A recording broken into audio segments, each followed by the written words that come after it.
देश में एकीकरण की राजनीति होनी चाहिए, तुष्टीकरण की नहीं। देश में प्रेम की राजनीति होनी चाहिए, सद्भाव की राजनीति होनी चाहिए, नफरत और बंटवारे की नहीं। परंतु भारतीय जनता पार्टी ने इसमें भी उत्तर और दक्षिण के विभाजन का टूल किट जारी कर दिया। दोस्तों, इस देश के लोगों को राहुल गांधी जी के आह्वान पर, कांग्रेस के आह्वान पर विचार करने का समय आ गया है। देश के मुद्दे क्या हैं? देश का मुद्दा है कि 100 रुपया पेट्रोल और 90 रुपया डीजल क्यों बिक रहा है। देश का मुद्दा है कि चीन आज भी डेप्सांग प्लेन, गोगरा और हॉट स्प्रिंग्स में घुसपैठ करके क्यों बैठा है और मोदी सरकार चुप क्यों है। देश का मुद्दा यह है कि आम जनमानस महंगाई की मार से त्रस्त क्यों है। देश का मुद्दा यह है कि पेट्रोल और डीजल पर 6.5 साल में टैक्स लगाकर मोदी सरकार ने 21.5 लाख करोड़ तो कमा लिए, पर मध्यम वर्ग और किसान को राहत क्यों नहीं। देश का मुद्दा यह है कि लाखों किसान दिल्ली की सीमाओं पर बैठे हैं, 250 से अधिक किसान वीर गति को प्राप्त हो गए, मर गए, परंतु दिल्ली की सरकार पसीजती क्यों नहीं। देश का मुद्दा यह है कि जीडीपी जो है वो नोज डाइव यानी औंधे मुंह क्यों गिर रही है और देश की अर्थव्यवस्था क्यों पिट रही है। देश का मुद्दा यह है कि स्टाफ सिलेक्शन कमीशन में 14,000 पदों के लिए 1,30,00,000 लोग रोजगार के लिए आवेदन क्यों करते हैं। बेरोजगारी इतनी गहरी क्यों है। नौजवान दर दर की ठोकरें क्यों खाते हैं। चपड़ासी के पद के लिए एमबीए और पीएचडी नौकरी की लाइन में क्यों खड़े हैं। यह देश का मुद्दा है। देश के सैनिक वीर गति को क्यों प्राप्त हो रहे हैं, यह देश का मुद्दा है। पर देश के हुक्मरानों के लिए सही मुद्दे क्या हैं। 50 करोड़ की गर्लफ्रेंड जब हिमाचल प्रदेश के चुनाव में देश के प्रधानमंत्री मुद्दा बनाएंगे तो क्या यह मुद्दा है या यह सही सुपरफिशियल बात है। जब देश के प्रधानमंत्री हमारे वीर गति को प्राप्त सैनिकों की चुनाव में फोटो लगाकर उनकी वीर गति के आधार पर वोट मांगेंगे तो क्या ये देश का मुद्दा हो सकता है। हम ये देश के ऊपर छोड़ते हैं। जब व्यापारियों के एक कार्यक्रम में मोदी जी ये कह देंगे कि सेना का साहस तो कुछ नहीं, व्यापारियों का साहस सेना से भी बड़ा है। जब देश के गृह मंत्री अमित शाह ये महात्मा गांधी को भी चतुर बनिया कह देंगे तो ये क्या सही मुद्दा है या देश का मुद्दा है। जब देश के प्रधानमंत्री 15-15 लाख का वादा कर देंगे और देश के गृह मंत्री उसे जुमला बता देंगे तो क्या यह सही मुद्दा है या गंभीर मुद्दा है। जब देश के प्रधानमंत्री देश के पूर्व प्रधानमंत्री को बाथरूम में झांक कर देखने जैसी ऐसी बात करेंगे जिन्हें कहने में शर्म आता है। जब देश के प्रधानमंत्री विपक्ष के नेताओं को जर्सी गाय और हाइब्रिड बछड़ा बताएंगे, जब हर लिखने वाले, पढ़ने वाले लेखक, पत्रकार को देशद्रोही बताकर जेल में डाल देंगे, क्या ये सही मुद्दे नहीं।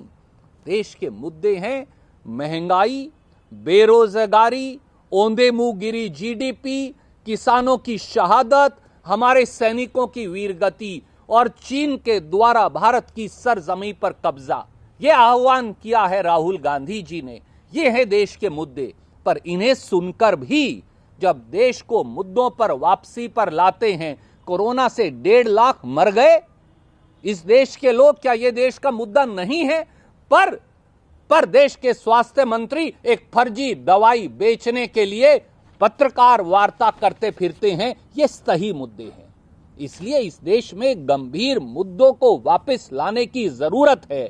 इसे भी उत्तर और दक्षिण में बांटकर इस देश का अपमान मत करिए, ये हमारा विनम्र निवेदन है। और इस देश को आह्वान भी है कि आइए दोबारा राजनीति में मुद्दों पर बात हो। संविधान पर अगर हमला होगा तो यह देश का मुद्दा है। अगर आपके अधिकार छीने जाएंगे तो यह देश का मुद्दा है और इन पर चर्चा अवश्य होगी। मैं संक्षिप्त में अंग्रेजी में अवश्य कहूंगा। Friends, former Congress President and our leader, Shri Rahul Gandhi, has given a clarion call to people of India to question the governments of the day, whether in the states or on the center, on issues paramount to people, and to ignore the superficial toolkit story being sold by the Bharatiya Janata Party day in, day out. What are the important issues before the country and its people today? It's an issue that the GDP is nosediving and all the small and medium businesses are virtually in ruin and in shambles. It's an issue in this country, and it should be, that constitution is under attack and people are under attack by their own government at the center and in many states ruled by BJP today. It's an issue that people of India have lost the right to dissent, right to speak, right to express, right to tweet, right to even write on Facebook or on other social media platforms, or to express their opinion, for they will be branded as anti-nationals. It is an issue that lakhs and lakhs of farmers are sitting on Delhi's borders, yet an intemperate, insensitive government refuses to listen to their cry and yearning for justice. Even 250 farmers have died, but the government refuses to listen. It's an issue that there is rampant unemployment ranging between 7 to 9% in the country, an unprecedented figure, that for 14,000 posts in Staff Selection Commission, 1 crore 30 lakh youth apply, that for a post of peon, MBA and PhD apply, and yet they don't get jobs. It's an issue that the constitution, civil liberty, democracy and all institutions of our democracy are under attack. It's an issue that Bharatiya Janata Party buys mandate. They are trampling and stifling people's mandate every day by purchasing legislators at a cost of 30 to 50 crore rupees. Then what is the value of your vote? It is an issue in this country that those in power are trying to divert attention by superficial issues.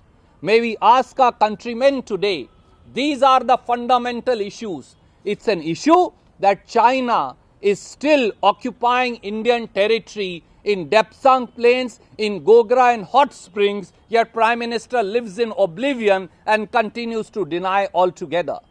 What are the superficial issues that this country's attention is being diverted for?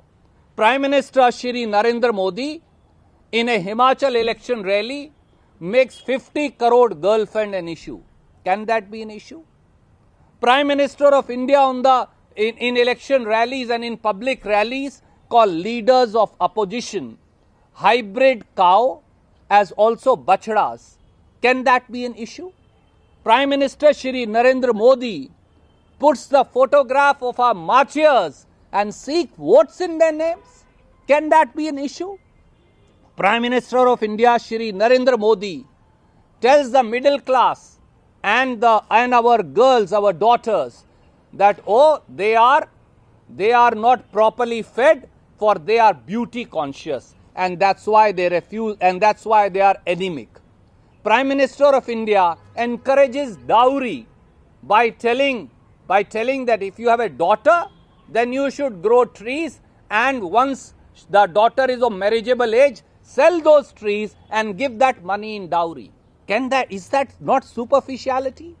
Is this not superficiality that the Home Minister of India, Shri Amit Shah, calls Mahatma Gandhi, the father of the nation, a Chatur Baniya? Are Shamshan, Pakistan and Kabristan the politics of this country? Or are we talking about politics of fundamental issues and development? That's a fundamental issue that Shri Rahul Gandhi has raised. It's an issue that 150,000 people have died of corona. Yet the health minister of the country tries to sell a coronil medicine which is uncertified by WHO, and IMA has to come forward to condemn the health minister? It's an issue that the farmers' agitation is going on, yet government permits a select band of its people to come up to the Red Fort, and there is gross intelligence failure, and yet the Home Minister does not resign. These are the issues that Rahul Gandhi ji wants to bring back to the table.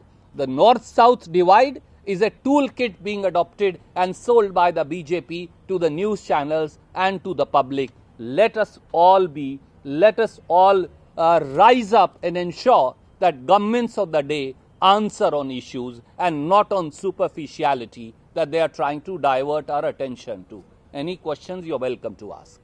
So the manner in which the number of union ministers, almost half a dozen of them, वो सारे सामने आकर के उन्होंने criticise किया है राहुल गांधी को. अमेठी के जो सांसद है केंद्रीय मंत्री, वो केंद्रीय राहुल गांधी तो एक्सटर्न फॉरम हो, क्या कहेंगे? आदरणीय साथी, भारतीय जनता पार्टी मुद्दों की राजनीति के आह्वान को भी उत्तर दक्षिण के विभाजन के टूलकिट के तौर पर बेचने का कुत्सित प्रयास कर रहे हैं. हमारा सवाल सीधा है इस देश की जनता से, क्या देश में मुद्दों की राजनीति नहीं होनी चाहिए या राजनीति ही मुद्दा होना चाहिए? क्या देश में राजनीति का धर्म नहीं होना चाहिए या देश में केवल धर्म की राजनीति होनी चाहिए? क्या देश में एकीकरण की राजनीति नहीं होनी चाहिए या देश में तुष्टीकरण ही राजनीति का धर्म बन जाना चाहिए? क्या देश में प्रेम और सद्भाव की राजनीति नहीं होनी चाहिए या फिर नफरत और बंटवारा ही चाल चेहरा और चरित्र सरकार का बन जाना चाहिए?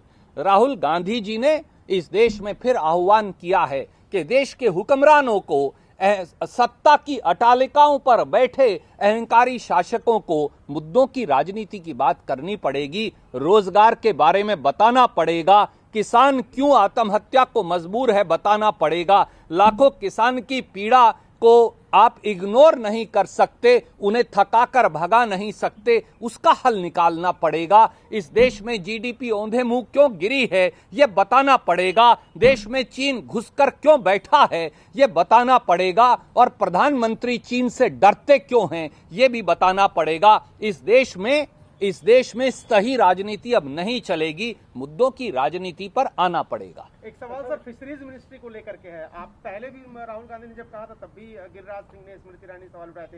एक बार फिर उन्होंने दोहराया कि फिशरीज मिनिस्ट्री होनी चाहिए, जबकि सरकार कह रही कि है हमारे पास फिशरीज मिनिस्ट्री. इस देश में करोड़ों मछुआरे हैं जो अपनी एक कश्ती लेकर हजारों किलोमीटर की इस देश में कोस्ट लाइन है. आप महाराष्ट्र से, गुजरात से शुरू करिए और दूसरी तरफ पश्चिम बंगाल तक चले जाइए. हजारों किलोमीटर की कोस्ट लाइन है और इस देश के करोड़ों लोग मछली के और हमारे मछुआरे भाई हर रोज समुंदर में जान जोखम, जान हथेली पर लेकर जाते हैं और अपनी 2 वक्त की रोटी कमाते हैं. क्या उनके लिए एक पृथक मंत्रालय नहीं होना चाहिए? यही बात उठाई है. शायद अहंकारी सरकार को वास्तविकता नहीं पता. सर, इसके अलावा शिवसेना ने, आपकी पार्टी की सहयोगी जो है शिवसेना, उसने कहा कि गुजरात के अंदर आम आदमी पार्टी जीत रही है, कांग्रेस हार रही है. ये कांग्रेस का ही नहीं, लोकतंत्र का भी पतन है, हमें सोचना पड़ेगा इसके ऊपर. आदरणीय मित्र, मैंने किसी विशेष राजनीतिक दल की टिप्पणी नहीं देखी, पर एक बात जान लीजिए कि आप गुजरात का अगर चुनाव देखें तो अगर आप सूरत की कॉरपोरेशन को छोड़ दें जहां 15 या 16 उनके कॉरपोरेटर जीते हैं, क्या पूरे गुजरात में कोई किसी और दल का, कांग्रेस और भाजपा के अलावा कोई कॉरपोरेटर जीता है? जवाब नहीं में है. तो इसलिए बगैर तथ्यों की बात का मैं क्या जवाब दूं? मैम,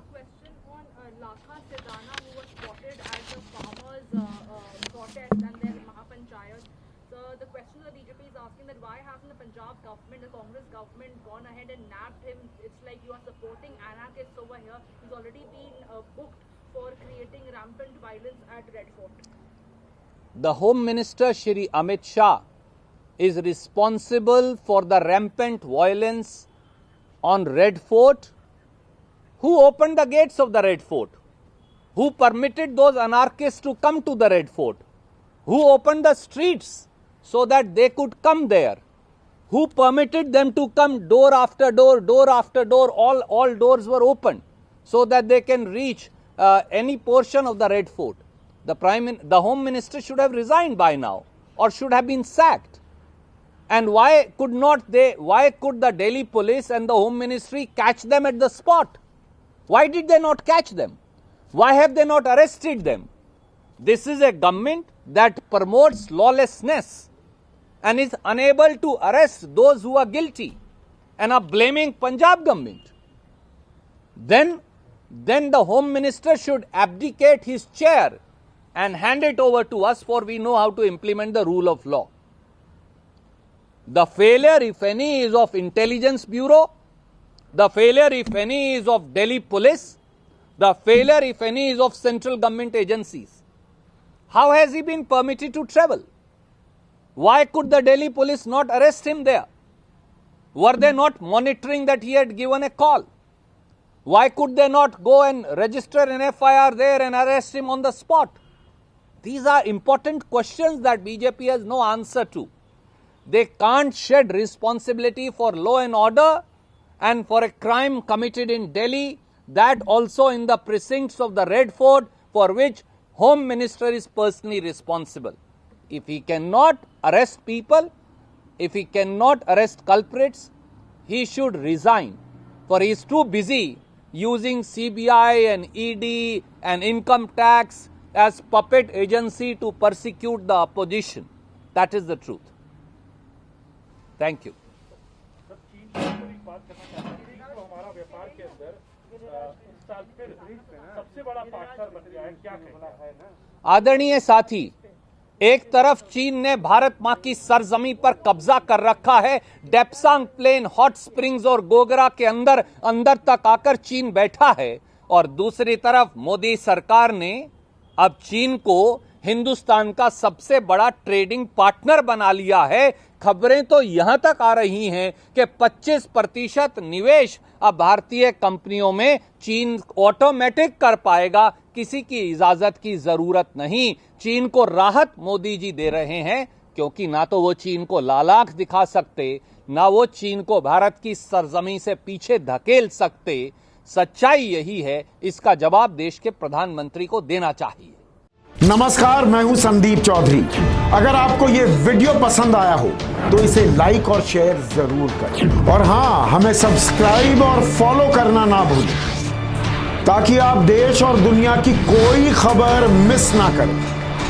तो जुड़िए हमारे साथ और देखते रहिए News 24।